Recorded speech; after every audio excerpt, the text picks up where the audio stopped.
Vale, las vigas están todas pintadas y reparadas por bajo. Se está secando allá el mortero R4. Esta de aquí la hemos pintado por cortesía. Aquí estamos nosotros trabajando. Este desconchado que está cayendo parte de la pared.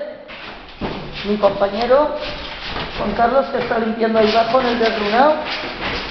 Y nos vamos a hacer tiempo a sacar escombro mientras se secan los materiales. Este es el ambiente de trabajo en derrunados y mantenimiento de fincas y edificios. travervalencia.com